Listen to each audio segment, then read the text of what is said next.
your ass better call somebody. Ladies and gentlemen, boys and girls, children of all ages, Doc Gallows, the Machine Gun Carl Anderson, Azúcar Rocky Romero, proudly present to you the story of Talking Shop, The Hoots, Chapter 2, available right now. Vimeo.com/on-demand/The Hoots 2. That's the number 2. Vimeo.com/on-demand/The Hoots 2. Ladies and gentlemen, it is darker, it's dumber, it's funnier, it's stupider. It's Chapter 2 of our amazing series that we're putting out right now, the Talking Shop movie series. Check it out, $1.99, rental for 3 months. Enjoy it. Have a beer. Smoke a stogie. Have some whiskey like a gentleman, or some of the blood. Do whatever you do. Sit back, relax, watch the dumbest movie on earth. Thanks for the support. Hoot! Hoot! Hoot! Hoot! Hoot! Hoot! Hoot! Hoot!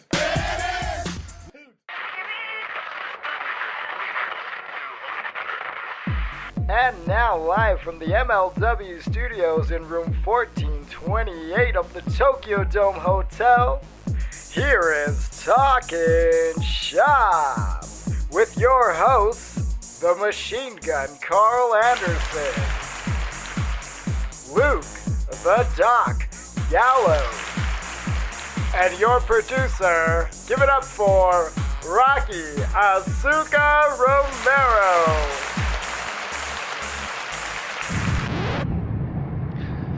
What's up, guys? We're live in we're in a little clown car right now. We're in a clown car. We just left GF fucking W. Yeah, that's right. You know what? I'm not even gonna do my bullshit intro this week. Good. I'm not gonna do it because, guys, we have a bona fide wrestling legend and one of the nicest guys you're ever gonna meet in pro wrestling. A brother who paved the way for the good brothers of the Covenant to come to you live on the worst podcast ever, Talking Shop. Yeah. Ladies and gentlemen, put your hands together. From Glens Falls, New York, he weighs 285 pounds. He is the master of the 2x4. I'm not going to do it because I can't do the hoe justice. Hacksaw Jim Duggan. Oh, I'll get the hoe in, guys. I just got cold chills and almost dropped my Pepsi Cola. That was great. Now we just got finished working a show for old GF Dub up in where were we? Appleton, Wisconsin. Motherfucking Wisconsin. We're in the car right now, and we got brother Toll driving us. Right. Yeah, say hello, brother. What's going on, guys? There we go. I'm And gonna call him out in a minute. we're driving back to. Of course he is. We're driving back to Milwaukee, and earlier today, one of the brothers picked up me and Hacksaw, and he said we're going over to the hotel, and we're gonna pick up Hacksaw Jim Duggan. And I said, Hacksaw Jim Duggan? He goes, yeah. I go, fuck yes. You started marking out going, the Hacksaw Jim Duggan? I said, I thought he was dead. No, that's Macho Man. Oh, Jesus. Guys, Hacksaw's way funnier than we are, so we're going to let him take the reins and not try to keep up. I can't wait for people to hear good brother Hacksaw's sense of humor because he was telling me about the jokes that Hacksaw was telling him, and we were laughing third hand. So if that gives you a sense of, this guy's one of the most over guys in history, but he's also just a great brother. And that's I tell you, this is what wrestling's all about. A bunch of guys in a car doing a 200-mile trip, just having a few soda pops and talking about the deal. And I tell you, this is where back in the old days, the best angles would come up. The best, ideas for the wrestling matches. You'd say, well, how about we'll try this? And, you ride with the guys for hours. You get to know each other, and we put together some good matches. A lot better than some writers in some places. There we go. Ain't that the fucking truth? Get Hacksaw going. I was talking with Hacksaw on the way up. Like I said, we just talked about like Mid-South, and he was talking about being Big Jim Duggan and all that stuff. I was just going to start asking about that. It was so fucking cool, man. Like, I want to get him rocking on it again. Like, oh, yeah, sure. Yeah. Take the floor, good brother. A little, because I wasn't really a wrestling fan growing up. My big deal was I was a football player, and I'm from a small little town in upstate New York, Glens Falls, and but my senior year in high school, I won the state high school wrestling championship. My shot put record from 1973 still stands today in my Hell high yes. school. I said, what a bunch Son of of a wimps up bitch. there. No, Right? that's great. For 40 years and nobody's broke it. And then you go from that to, is it college or did you go straight to the league, Hacksaw? I played my college football for Southern Methodist University down in Dallas, Texas. Oh, okay. And just on a freak coincidence, I met Fritz von Erich. And he said, well, you should try wrestling. I'm like, I want to be playing football for 20 years. What are you talking about? That Texas football pro wrestling connection's unbelievable. Keep talking. I ain't Yeah, gonna so cut you many off. guys out of West Texas State and stuff. Yeah. But anyway, long story short, the Falcons, who I was with in the first year, they cut me. And I went up to Canada, and I realized I had no long-term future in football. So I gave Fritz a call. And they brought me down to the old Sportatorium in Dallas, Texas, and I hit the ropes a little bit. And Gary Hart gave me my first pair of trunks, red and black trunks, you know. That's great. And That's cool. So man. I went back up to Glens Falls, and my dad knew Arnie Skolin in the WWWF. And my dad's, well, my kid wrestles, so Arnie brought me down. Wow. And I was a relatively big kid back then. You know, now you got to be 6'5", 300 to be considered big. Back then, you know, I was 6'3", about 280. But You were a big brother, I was though. a Big, strong guy. big man. man. guy, yeah. And they brought me to TV, and I'd do jobs for Stan Hansen, Angelo Mosca, you know. Is this late 70s, Hacksaw? Early 80s. Okay. Were they Yeah. stiff? Yeah. Were you fully smartened up at this point now? Well, I didn't really have a clue what I was doing. You're just big and strong and not afraid. Yeah, and Johnny Rods and Jose Estrada and those guys, they hated to work with me. God, because I didn't have a clue, you know. And they're like, Big Jim, this guy's going to beat you in 10 minutes. I'm thinking to myself, well, I can beat him. I know I can beat him. I don't want to do that. Right? Think about being poor good brother Johnny Rods and going, Hacksaw doesn't know the deal here. Doesn't he know may the just shit. beat the fuck out of me. And I was wrestling one time. Because it took me years to learn the business with Mr. Wrestling number 2, who used to wear a white mask. Oh, yeah. And he hated to wrestle Georgia me, you guy. know. So I hit him one time, and there was a little red dot on his mask. And it kept getting bigger and bigger and big. Pretty soon, his whole mask was just covered in blood, you know. So, Were you Big Jim Duggan here? I was still Big Jim Duggan there. But so what they did is they called me and they said, kid, you might have a future, but come up with something better than Big Jim. And I used to wear a long gold bathrobe. They said, and get rid of that gold bathrobe, you know. So they sent me to Hawaii like in 81. Is that Peter Maivia's Peter territory? Maivia, Oh, yeah. cool. I worked for the High Chief, Peter Maivia.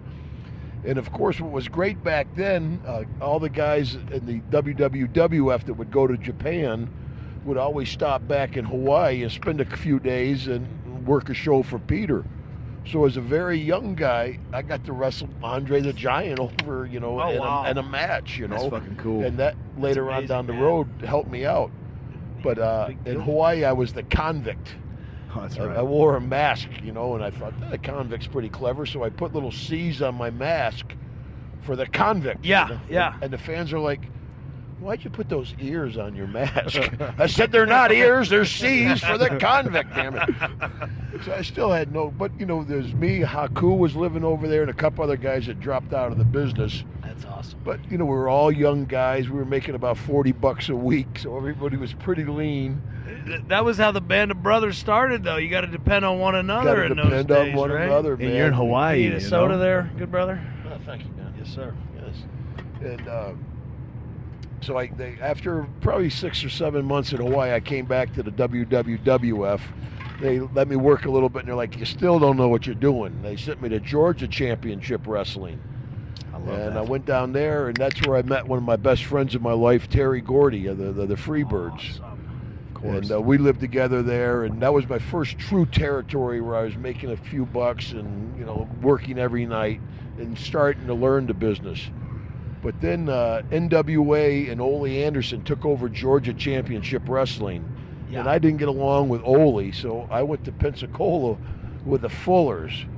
A lot of guys say they love that Pensacola territory. That it was. Can you talk about that, man? Arn told me some really cool stories about how fucking sweet it was working in Pensacola. It was a great, Pensacola, Panama City Beach, in the sounds like a panhandle dream. of Florida. I want to go there now. These guys are it's- young, single. It's, Fucking on TV. crystal clear blue water, sugar beaches, sugar sand. Lord. And I was living with a little stripper named Gail Conway. I fucking I Making still get some the money. Conway blues once in a while. Making money then? Yeah, Like, I well, was you know. making $500 $500 a week. Oh, Yeah, that's- and Fuller was the payoff guy. So you get a bag of weed or $400, or any combination. Hey, this of is anything, this sounds like a good working territory that's going on Well, in Pensacola. Joe Can we LeDuc, open it back up? yeah. Bushwhacker Luke and Butch were down there. They were the sheep herders then. I mean, They're we still all. heels in the early 80s. Yeah, right? we all lived in the same hotel. Big Joe LeDuc. Can you imagine? No, I can't. Yeah. Joe LeDuc was nuts, wasn't he, Hacksaw? He was nuts. He was a tough, strong. I mean, that generation of guys, were just a tough. That was the hard-nosed guys. I think that might be what's kind of missing a little bit now. Is there's some great guys who can do some really cool athletic stuff, but back then, and the stuff that we watched the tapes of and made us get hooked on wrestling, those were men. Man, There's a lot of boys who do a lot of cool stuff, and it's fun to watch. But these were your fucking crazy beer drinking uncle who would beat your ass times 10, and you could watch him. And that's why I think people believed in it. You know what I mean? So much back in those days. The trend now, it seemed, especially for a while, was towards all these flyers. I mean, when I was with WCW, I'm standing in line to get my rent-a-car, and people are like, Hacksaw Duggan. Any other wrestlers here? I'm like, yeah, there's Dean Malenko. There's, Eddie Guerrero. There's a whole bunch. Look around. Yeah, right. Brother Jim, I had a Munchkin Land. some people. Jeez, I love it. I've heard that a lot about people didn't get along with Ole Anderson. Do you want to? I'd like to hear more about that. Was he? Ole was a bully, Yeah. which there's a lot of bullies in our business. Yeah. But some bullies, pick their targets. They Sure. go after the weak, The ones guys they know that they can't can really pick on. defend themselves. And Ole just was a crass guy. And at that time in my life, I'd go to Fuller and live on the beach with Conway. I'm heading to Florida. Ho! I would think it would take a lot to go up and try to bully NFL playing, board swinging, shot putting Jim Duggan. That's not the guy you want to pick if you're going to bullying would be your fancy. You know what I mean? Yeah, in general, in all the years, I've only had trouble with two guys in the business, and very seldom. Surprisingly, there's not more fights in our business. You think about it. Everybody's on the road. Everybody's traveling. You're missing your flights. You're sleeping in a bad hotel, and then you're worried about work. And then they Barely pick sleeping, 40 guys stressing, in yeah. one dressing room. Surprisingly, they don't have more high spots. Yeah, it than feels they like do. a combustible element. But You'd think that we'd kill each other more. Well, me and Gallows got drunk one night and slapped each other. Apparently, we were blacked out and we had a slap fight like real men. Apparently. But yeah, it's a legend. And then Chad punched the Booker in the fucking mouth, and we almost lost our push. Oh, sorry. Enough of that. Back to Brother Jim's story. Anyway, Hacksaw, I read about it, I hear about it from the guys when they're telling great stories and stuff. Was it after Pensacola when you went to Bill Watts? And how was your experience there? And you enjoyed that territory, I think, did, right? But I actually, because when I went to Pensacola, I became Wild Man Duggan. Okay. And I wore fur with chains on it. Like Brody style? Kind of like because I worked with Brody a lot in Atlanta.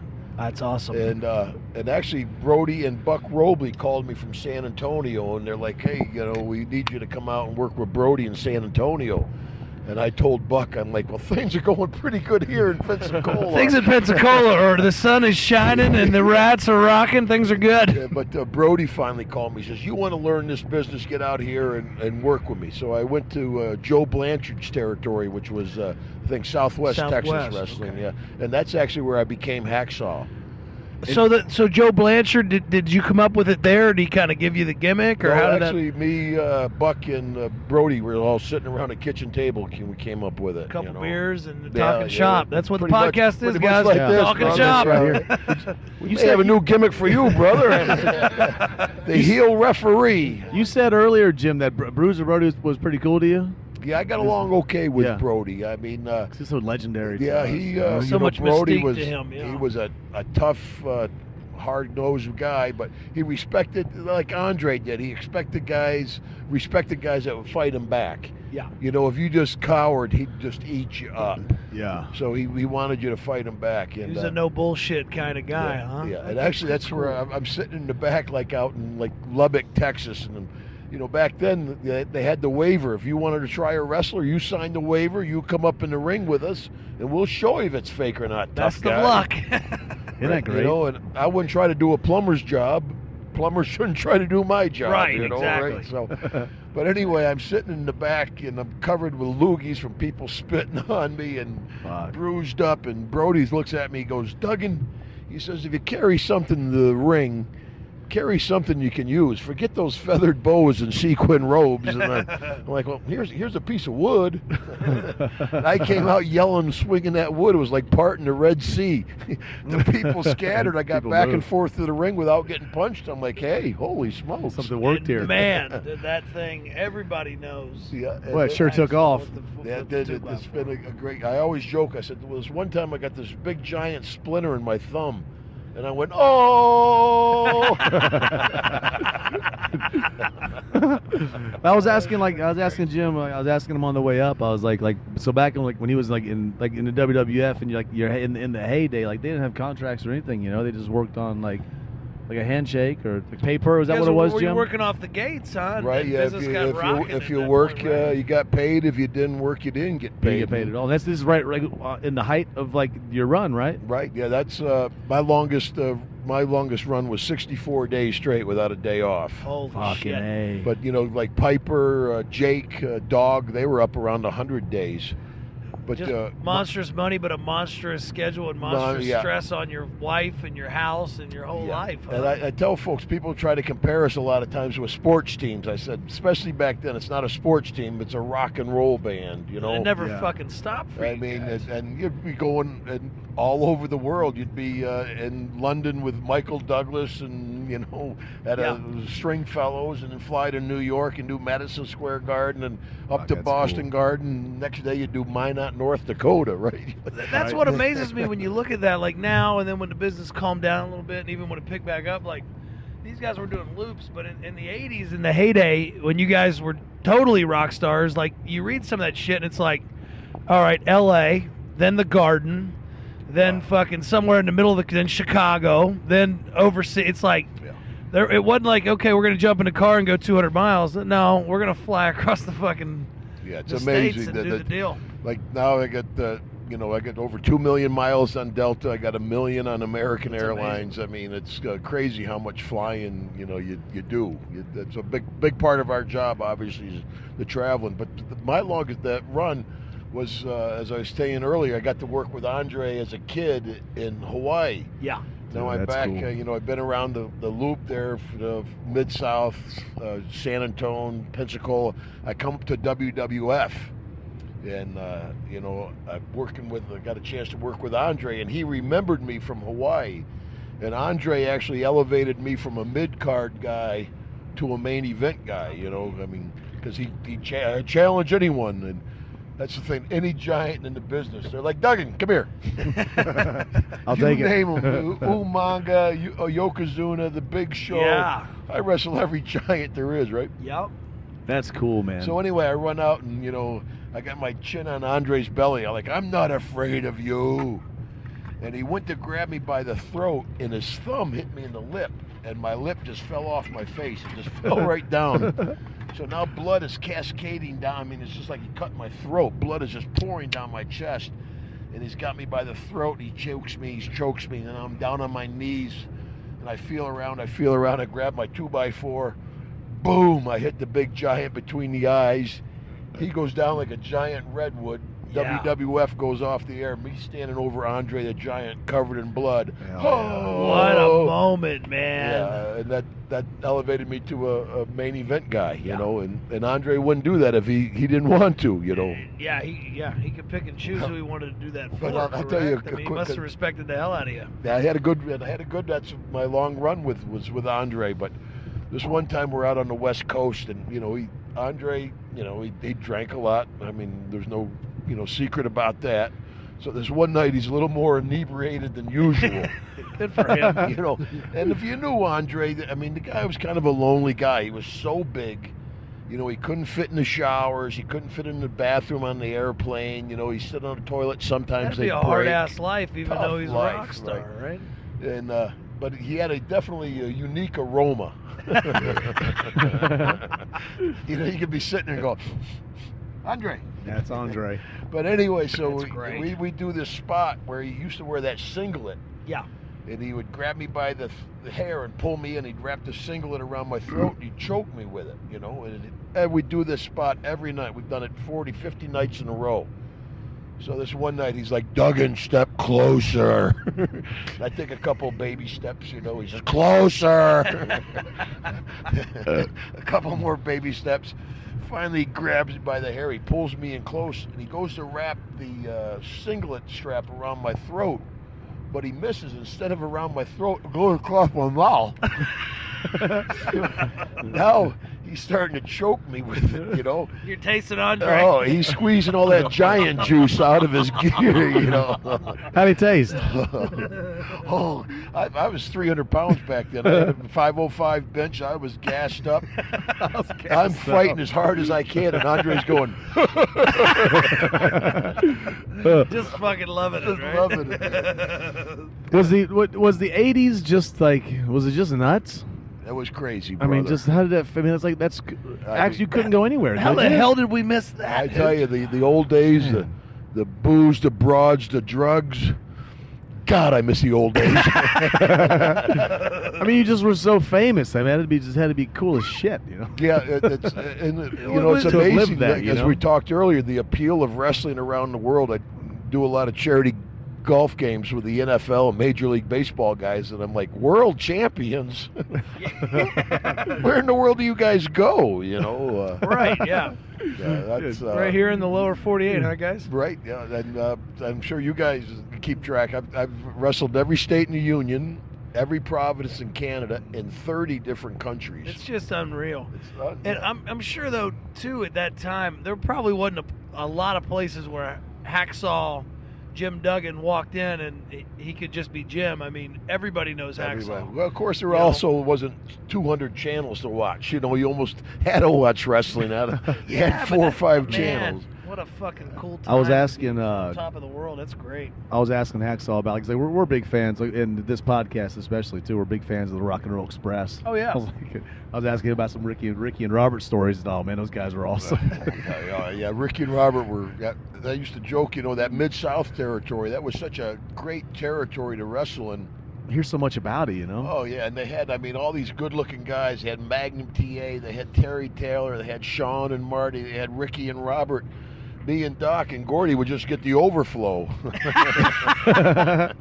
You'd just hang out by the door. Yeah, light up in the hallway, you know, what the hell, yeah. He was saying that, like, the Shawn Michaels was just such a good-looking dude. He'd walk in the bar and, like, just people just wanted to fight him because he's just, like, such a Sean, good-looking guy you because know, all the yeah. women. Yeah, then you look behind him, there's Terry Gordy and Dr. Death. Yeah. And I don't know if Gordy and Doc would fight. Maybe Diesel and...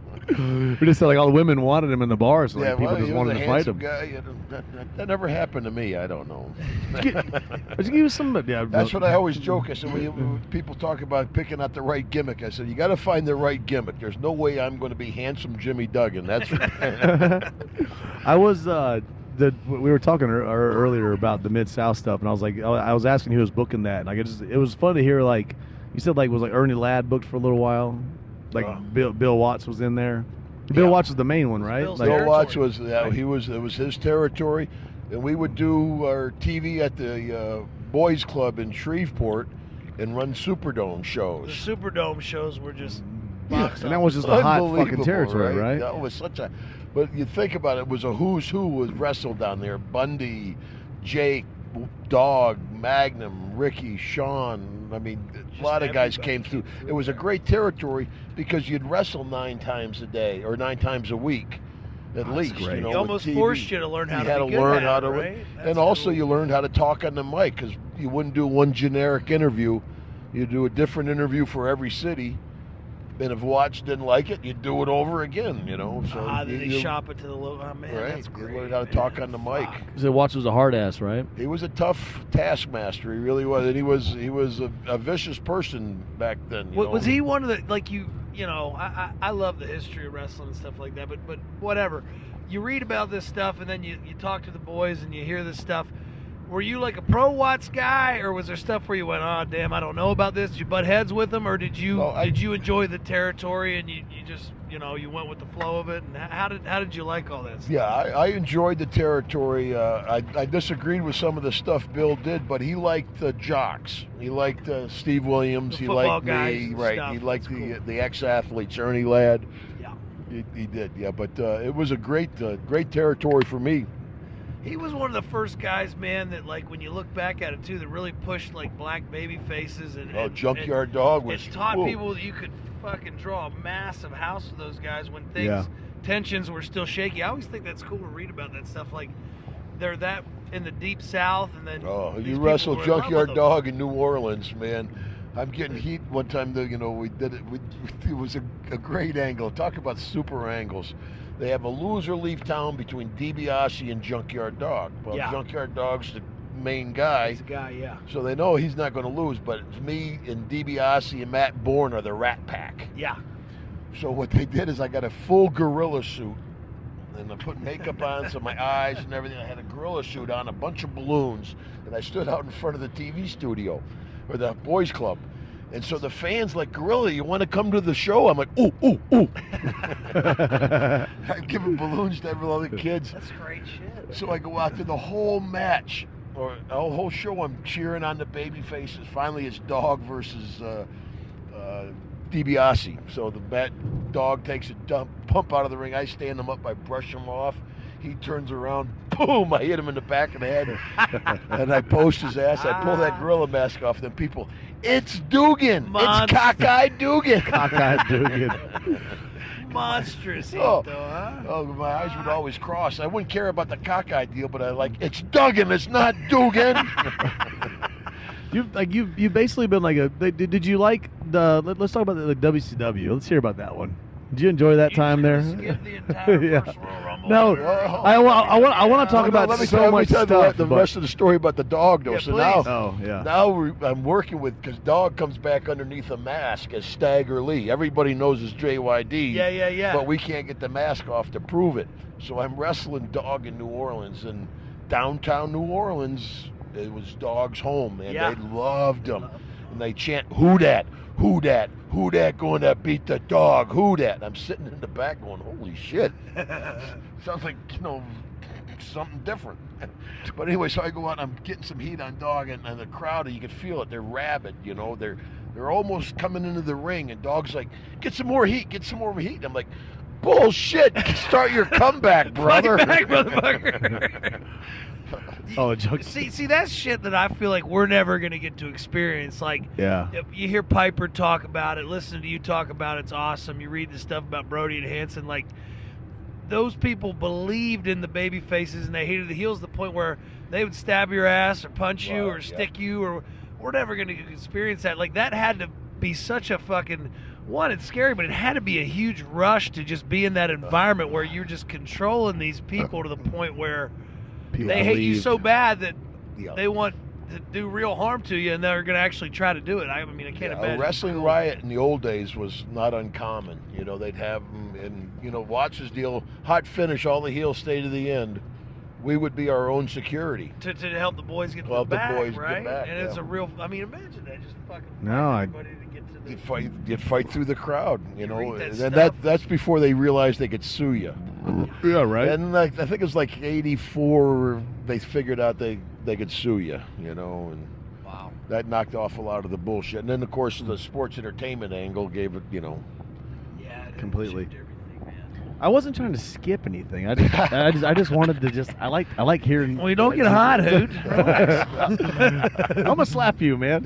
No, again? God damn it. No, listen. Me and Jim were tight. All right, we talked earlier. All right, good brother. I'm not trying to encroach on you guys' relationship. Jim, what did it feel like when you? Hold on, brother told wants to know you want a soda pop. You need a soda pop there, Hacksaw? You need a Pepsi. When in WWF? I think that cop's got us. Uh-oh. You're gonna make him nervous. Here, Sheik, hold this. I wasn't gonna bring it up. You did. I love it. Here, let me. The bust of a living infamy. Give us some Sheik stories. Brother. Hey, can you tell that one? Yeah, me and the Sheik are married in infamy. You know. I mean, You know, guys weren't doing anything nobody else wasn't doing. I don't believe it. And the thing is, I'm not his friend. I never liked the guy. You know, what happened was we got to Newark, and he came up to me and he said, Hacksaw, I have no credit card. Maybe I give you a ride. I ride with you. I'm like, oh, what the hell, Sheik? Yeah, come on. Was he one of those guys where you go, of course you don't have a fucking credit card? Well, I was still pretty new to the WWF, you know, and they were pushing me pretty strong, you know. WrestleMania 3, Yeah. I ran down with a 2x4. I hit Nikolai, I hit the Sheik, had the whole 93,000 people cooking with the USA. So I said, well, okay, I'll give the Sheik a ride. So he says, maybe we get some St. Pauli girl beer. I'll never drink a St. Pauli girl beer again in my life. Because of that. So I said, you know, I had a little weed ski, and I'm like, Weed ski, throw Hacksaw ski. I said, brother, you want to smoke a little weed? And he's like, yeah, okay. So we burnt the weed.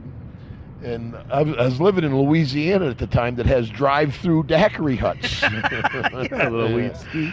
And No rules down there. Right, yeah. So I'm drinking a beer. I'm not drunk, but I'm just sipping on a beer. And the cop saw me, pulled me over.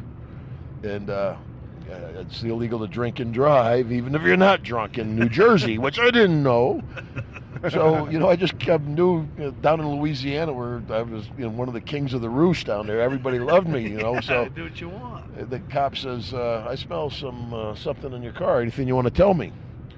I said, yes, sir, officer. There's a small amount of marijuana under my seat, assuming that he'll take it, you know. And Yeah. he says, up against the car, feet back and spread them. Jesus. I said, whoa, wait a minute, officer. Relax, good brother. Whoa, it's like 3 doobies. Come on, you know. So and now they're calling backup, and of course here comes all the cops. Right now We got Hacksaw and the Sheik down here, guys. Come look. They open up the Sheik's purse.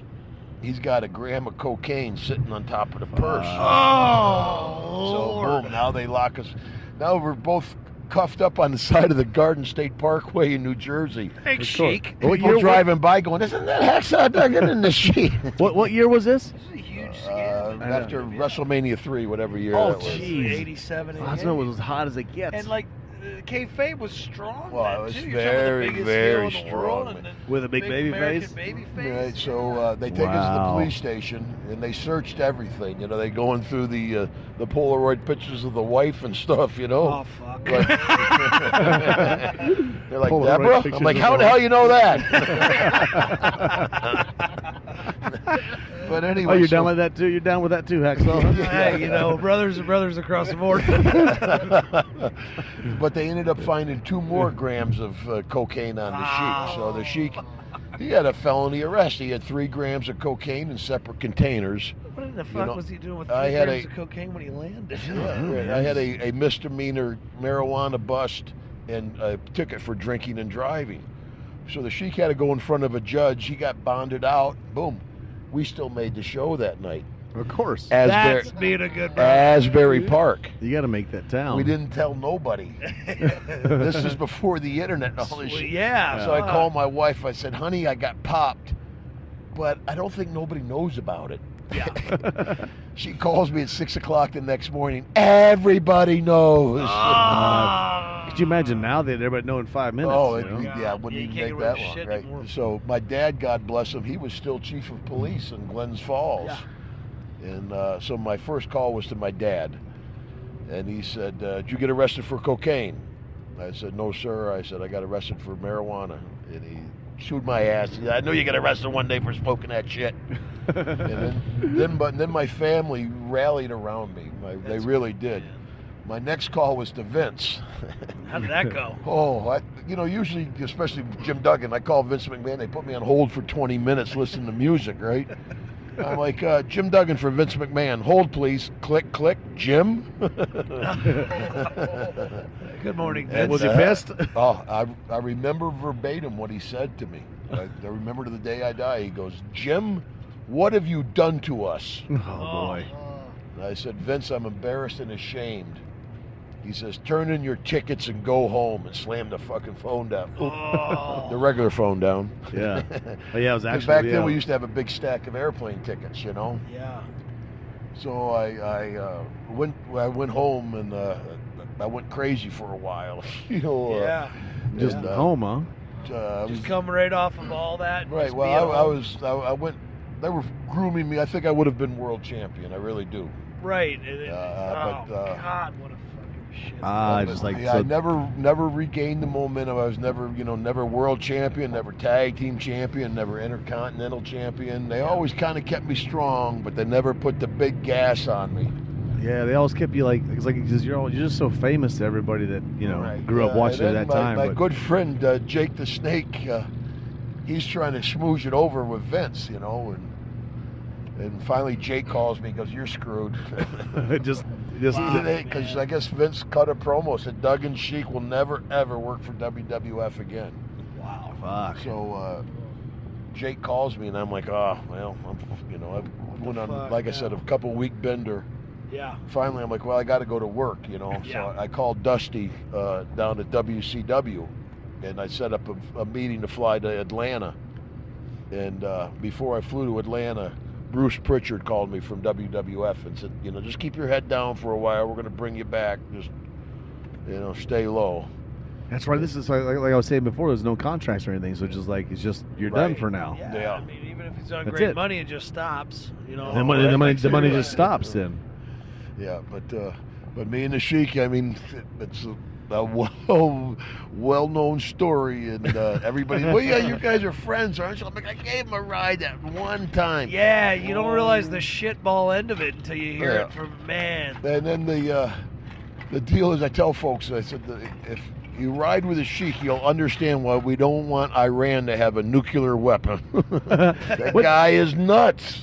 So what did you end up doing after that? Did you end up going Yeah, they brought me back to WWE. to WWF then, right? WWF back then, yeah. At that point. Oh. Yeah, they brought me back, and like I said, and I worked WrestleMania 4 and 5, 6. I never got the big push. It's kind of wow. But lucky it didn't kill my whole career. Tell you the truth, man. Right. Can I ask a question? Oh, the driver we got another wants a question. question. Let's hear it. All right, so Pritchard tells you to lay low, tells you to hang out for a while, but he's not telling you a time frame, and obviously, the income stream stopped at that point. I mean, do you realize there's a point where you may have had to decide, okay, well, they tell me to lay low, but I've got to provide for my family. Where would that line? Did you ever set that line in your mind that you could only hang on for so long? With them not telling you a timetable that you were going to go back. Well, they gave me the impression that it wasn't going to be a real long time. I really wasn't gone that 3 months, maybe. Okay. Yeah, maybe. Yeah, not. It wasn't gone. Hey, yeah. still Hacksaw. Yeah.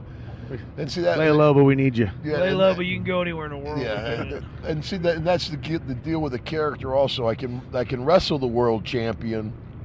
I can get beat 1, 2, 3 in the middle, and get up and hit him with a 2x4, hit the referee with a 2x4, chase the timekeeper. Still So I didn't. Hacksaw. Yeah, still Hacksaw. I don't. That's the deal. I don't care if I win the match, as long as I win the fight. Tough guy. That's right. It's great gimmick, but That was- man, when you put it like that, it's fuck. I mean, because all that momentum you had, and what just a shit kind of break, and you parlayed it into having one of the best careers ever in the history of wrestling. But I see where the frustration would come from on that, because I think anybody would feel that, especially when you had all that gas behind you. Right in the beginning, they were pushing me strong. Yep, that's the actual penthouse to the shit house story. That's I didn't realize all that. That's fun. Yeah. That's good to hear it all. I didn't know the back end of it like that. You Yeah, don't I realize, like you don't that. know what's going on in the plans and stuff until you hear all that. Hacksaw's still busy now. He goes to England. Hacksaw's everywhere. He's Yeah, everywhere. still, right? Well, there's only a few of us left. Jeez. You want our generation. That's why I said if you want to get Jake's autograph, get it soon. That's a big shoot bump. I said, Hacksaw, are you friends with Scott Hall? He goes, no. Hacksaw, how can the fans of the Worst Podcast Ever Talking Shop, how can they see where Hacksaw is? They probably, They know. I follow the Twitter account, but what do they do to look for where Hacksaw is going to be next? Because if you haven't seen Hacksaw, you're an idiot. And go back and see him again all the time because he's always a great time. Where can they find you? Yeah, well, the Twitter is official Hacksaw, and I'm only 500,000 people behind Piper, so I'm closing in. It's official Hacksaw? The official Hacksaw. Official Hacksaw on Twitter. I gotta send you a message. You got a T-shirt store, or you got anything like that? Not too much of that stuff. I'm working on that website. I'm not real very cool into that computer stuff. And if you haven't read the book, man, it's a great book. He tells the truth. I enjoyed reading it, being a Hacksaw fan, and getting to know him a little bit. It's been awesome. a good business for me. Like I said, about 30. I started in '79, and I've been with my wife 31 years. Which is amazing in wrestling. Amazing, yeah. Never had to go to rehab for booze or drugs, even though I did a bunch of both, No felony arrest, but the most popular misdemeanor arrest in history, ever. But it's been a good business for me, and I was tired of everybody saying that everybody hears all the guys dying, all the rehab, Scott Hall type stories. And the people like the train wrecks, but it's a lot of guys are successful in our business. Piper, Tito Santana, some people. It's not all Scott Hall. Everybody thinks all that tragedy is so sexy, but like I remember being a young little Festus in WWE and seeking you out and just talking to you. And you were one of the guys who was nice enough to talk back and not tell me to go fuck myself. And you talked about you staying a little bit grounded in wrestling, that you didn't need to buy fancy cars or fancy clothes, and you always were smart about what you were doing and had a good life and provided a wonderful life for you. You have a beautiful family who I've got to see at WrestleMania and stuff a couple of times. But you seem like one of the true success stories in wrestling, and your family seems like they haven't suffered from it. They've got to prosper from it. And I think as guys, 30-year-old, 35-year-old guys that are doing what we're doing now, you're what we have to look up to and hope to be, because nobody wants to be that wrestling tragedy. We love doing what we're doing, and it's awesome to see somebody who also loves what they're doing and who has been so good at it and so successful from it. And man, when Yoko Banzai dropped you and the blood came out of your mouth, I just remember I shit in my little whitey tighties. Man. Yeah. I thank you, brother. That means a lot coming from one of the boys. You're one of the guys you look up to. You see the guy, like you said, people like to romance that stuff, and I just think that it's awesome to talk to somebody who has done more than we'll ever do, but has a positive spin on it. You know what I mean? And is still able to go out there and have fun and meet the people and all that stuff, and have so many great stories, and not too much of a brother that you won't share them with the rest of us. Yeah, so that's really cool. I was telling the brothers a story on the way up. Anytime anybody dies, Brian Knobs, the Nasty Boys, call me. So Viscera passed away, God bless him, not long ago, right? And Knobsy calls me. He's like, Duggan, he says, we just lost another one. Take a guess who it is. I'm like, well, Knobs, you're calling me, so there goes my first guess. He's like, yo, son of a bitch. You got to have a great Nasty Boy. I mean, you got 100 there's of them. a million Nasty Boy stories. You have a talking stories. shop Nasty Boy story, because I certainly can't convey third-hand what I get to hear, or the little bit I've gotten to see of them now. They had to be just fucking There's a million nuts Nasty Boy stories. I'll tell you a couple quick ones. Rotundo, Knobs and Sags are in Peoria, and it's winter time and the fall, right? That sounds weird. And they're right, and they're a car. Jim's laughing already. Yeah, a car's messing with him. These two guys and a girl in a car keep screwing. So you want to pull over? Pull over. So the two guys, they pull over. So Big Knobsy's like, I'll handle this. He jumps out of the car and goes up to the first guy. The guy's got a knife. Boom, boom, boom. He plugs Knobs 4 or 5 times with a knife.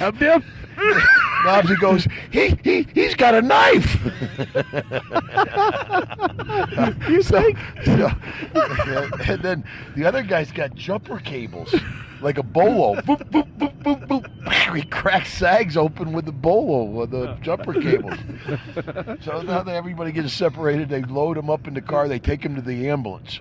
or to the hospital. You got a knife. Yeah. And Nobsy, he's a big sports fan. He has like a Steeler sweatshirt on, a big heavy sweatshirt. So they're all in the emergency room. They're cutting the sweatshirt off. Well, this big, huge clot of blood was under the sweatshirt. So the sweatshirt falls open. The clot of blood falls on the floor. Sags goes, his liver! So they threw Sags out of the emergency room.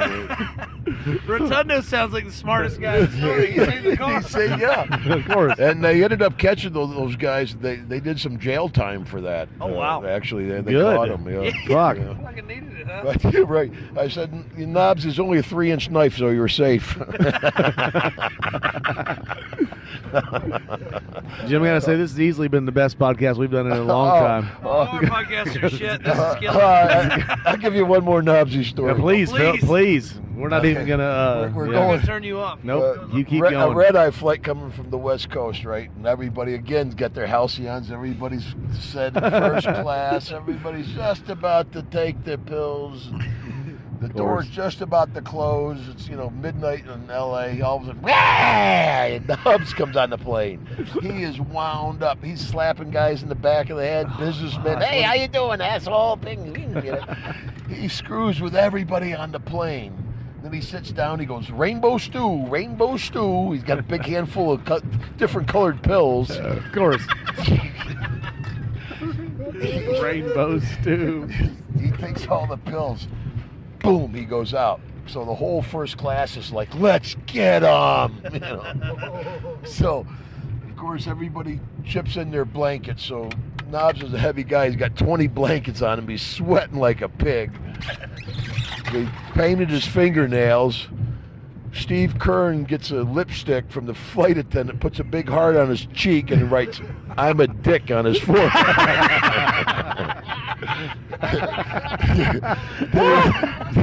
Then we tie cans to his shoes. Big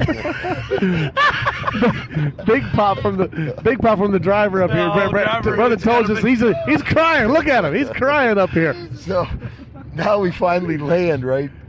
And Knobsy's still out of it, so we're like, we can't leave him on the plane, he get popped. So we got him underneath the arms. We're going through the airport, dragging those cans, clink, clink, clink, clink, clink, clink, and everybody's looking at him. It's, I'm a dick. Gallows is breaking out the vodka or the what? I'm trying to find The ale. pop? Trying The to soda pops? Good brother, do you need another ale? He needs another ale. Yes, I'll have one. buddy. You have an ale. That's where it's that's like you said, Brother Hacksaw. That's where it's fun to just ride the roads and Oh yeah. and just shoot the shit, man. And we're drinking soda pops here and Having a good old Most of the guys are good guys. A few guys believe their own press. yeah, and that happens, I'm a right? star. Like, You- brother, sit down. You told an That awesome. comes across the board, You man. told an awesome. You told a couple of Ultimate Warriors stories on the way up. If you, Oh, okay. Yeah. the Royal Road or the Battle Royal one or something. Where Yes, you, yes. We were a battle royal. It's I forget where the hell devil it was, but anyways, me, Boss Man, and Kurt in the corner with a warrior. So me and Boss Man are working warrior over pretty good. Kurt rolls out on the apron, and warrior used to have all those nylon strings hanging off him. Oh, of course, yeah. So Kurt reaches up, he ties one of the nylon strings to the top rope in the battle royal and all the schmog, right? So me and Boss Man, once he gets him tied, me and Boss Man split. Warrior's like, He can't move. I break. It's nylon. So he tries to break it. It squeezes his arm. Oh, it's wrapped around his arm as tight as can be. He's in the corner Rene Goulet, Sergeant Goulet, had to come down with a pocket knife and cut him loose. That's fucking. Oh, I told the guys, and we all got a free trip up to Stamford, Connecticut for that. For quite a bit of ass chewing, that's for damn sure. I was telling Brother Hacksaw that we work with Tama, with Haku's son, And he didn't realize he met Tama. He didn't realize it was Haku's son. And he doesn't. He realized that Tama is shooting fucking nuts too. I love it. Haku is one of the guys. I've known him for many years, longest man. anybody in the business. He is just awesome, and Tama's awesome too. Tama is he's young and wild, and it's fun. Well, it's like his daddy. But sometimes, oh son. Speaking of, I got another knob story I just thought of. Here we go. Even better. If this is Knobs and Haku, this is gonna be fun. No. Yeah, and that's one thing about knobs and sags. Speaking about bullies, where the British Bulldogs, some of the guys would pick their targets. Yeah. Not knobs and sags. They'd screw with the newest, youngest, greenest guy in the company, and they go screw with Hogan and Flair. Equal opportunity. Equal You gotta respect opportunity. that. They'd screw with everybody. But anyway, we're over in England or Scotland or somewhere. We fly all night. We get there. Knobs, Sags, and Kurt, they go out and have some. Don't jump, brother! Don't jump. Jeez. Gallows rolling the window down. Car's little. Trying to drink Gallows trying to jump out. Coke. Sorry. But, so anyway, they go out and they party during the day.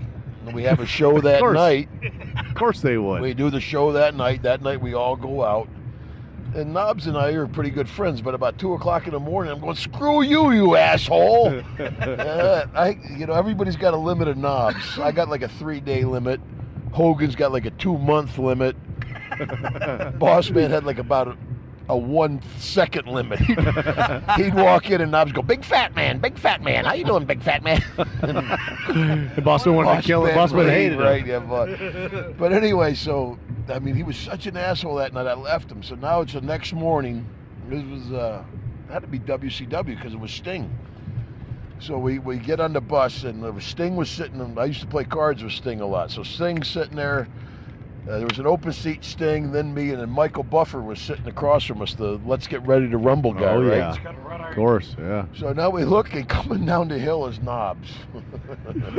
He hasn't been to sleep for 2 days. Where'd he come from? Yeah, who knows? He's got A to Z in his bloodstream. You talk. He's got a beard. Yeah, right. What a brother.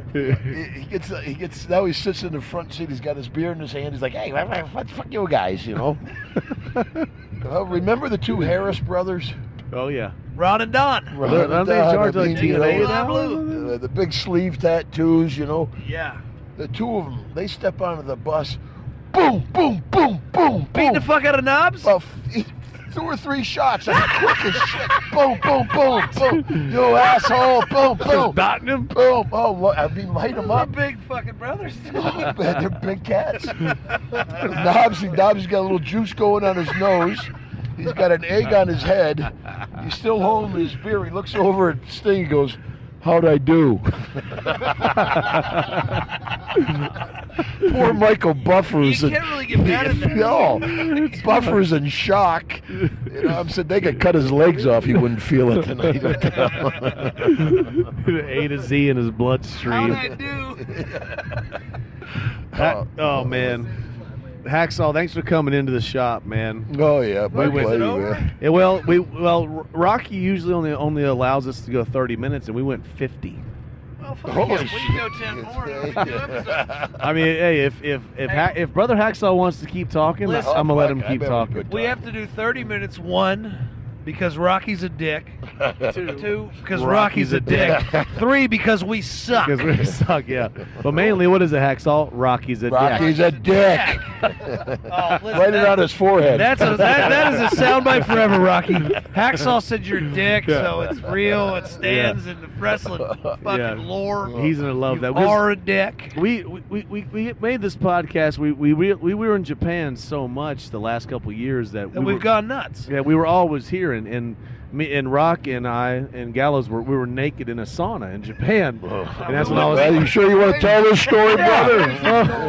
Why wouldn't we? Well, we were in Japan. Like everybody just we had towels around. Well, we us, call you it know? dick soup. We all sit in the hot tub. We're Yeah. naked.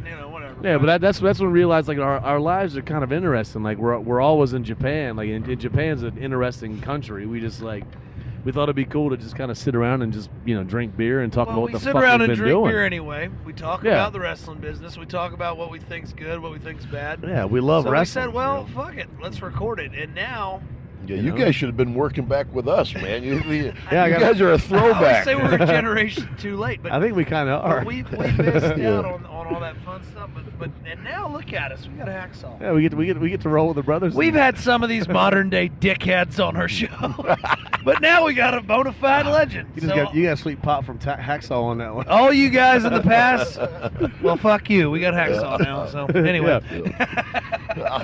all you past guests who got us to where we are, we appreciate you, but fuck off. Yeah, we got Hacksaw now, so. Talking shop is You probably lose upgraded. listeners. No, they're gonna love it. No, Can you? I guess we're on a time limit now because Carl said so. We're not really. But, We're not at all. Since we're in Japan and we talk shop in Japan all the time, you had an amazing American wrestling run. Mine was not so much, and Machine Gun's a Japanese star. But can you talk a little bit about? Give us a fun story in Japan. I read a great story about you and Hanson one night. It's your story. I don't want to ruin it, but just I'm sure you have some good ones over there, being with Andre and being in those companies. And it was different back then because the Yakuza was running wild and business was big. And I would love to hear if you just anything you want to tell about just wrestling in my Japan. first time over there, I wrestled a Noki. Oh, which was that's as big as it gets. Yeah. That's as big as it gets, right? I had my fur on. Oh, really? With a change, wow. before Hacksaw. That was before Hacksaw. Before wow. Hacksaw, yeah. That was my Did first. you go in and do a one-off, or did you do a tour and then you just? Yeah, that was my 5 weeks. My first trip over. WWF sent me over. That's a long. That's a long was a first long tour, run. man. 5 weeks right out of the gate. I was telling We go a Hacksaw. little nuts after the 3 or 4 Yeah, that's week total. mark, That's the you only know what I time mean? I marked off days on the calendar, like I was in jail. I'm ready to get the hell home. I was telling Hacksaw when I first went over. I was there for 3 months at a time. It's Drive you nuts. fuck. It's a long time. Of course it did. It's a long time to just be somewhere where, yeah. Yeah, but my two best friends, both are gone. Terry Gordy and Steve Williams. They made a career out of it over there, man. They loved it. And they loved it, right? Yeah, they really did. That's I think Doc married a Japanese girl. No, that was Stan. Stan Hansen did. Stan's married. Who now. we see him recently a lot, met. actually, because Yeah. unlike America, the Japanese appreciate the whole deal, and Stan comes over a lot, and it's always cool. Like, we haven't ever got to capture him in a car like this and have some sodas man, with him. I'd love to have some anytime soda we can pops sit down with him. and have a meal and talk to Stan about that stuff, because And bullshit. Stan, with Stan when and you I are watch it friends. back- If you've talked to him, tell him I said hello. Yeah, Stan. it's awesome. Stan and I are buddies.